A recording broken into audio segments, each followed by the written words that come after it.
యేసుక్రీస్తు నామంలో బెతస్తా విడుదల పరిచర్ల తరపున మీకు ప్రేమపూర్వకమైన వందనాలు. ఈ దిన వాక్య ధ్యానము.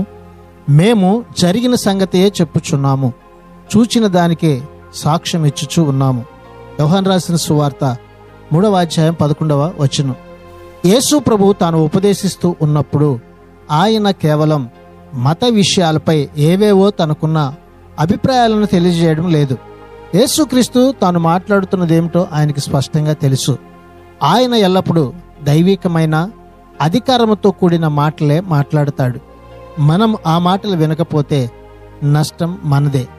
కీర్తన గ్రంథం 95వ అధ్యాయం 7వ వచనంలో ఈ రీతిగా వ్రాయబడి ఉంది, నేడు మీరు ఆయన మాట అంగీకరించిన ఎడల ఎంత మేలు అని వ్రాయబడి ఉంది. నిజముగా దేవుని యొక్క వాక్యాన్ని మనం అంగీకరించి జీవిస్తే అది మన జీవితానికి ఎంతో మేలు కలుగ చేస్తూ ఉంది.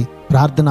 మహాపరిశుద్ధుడా, మహోన్నతుడా, జీవాధిపతి, మా మంచి యేసయ్య, మరొక నూతన దినాన్ని మాకిచ్చినందుకు నీకు వందనాలు, స్తోత్రాలు చెల్లిస్తూ మేము ఎల్లప్పుడూ కూడా ప్రభువా నీ మాటకి విధేయులమై జీవిస్తూ నీ ఉన్నతమైనటువంటి ఆశీర్వాదంలో ముందుకి కొనసాగునట్లుగా ఈ దినాన ఈ నీ ప్రజలందరినీ దీవించి ఆశీర్వదించమని యేసు పరిశుద్ధ నామములో ప్రార్థించి అడిగి వేడుకుంటున్నాము తండ్రి. ఆమెన్.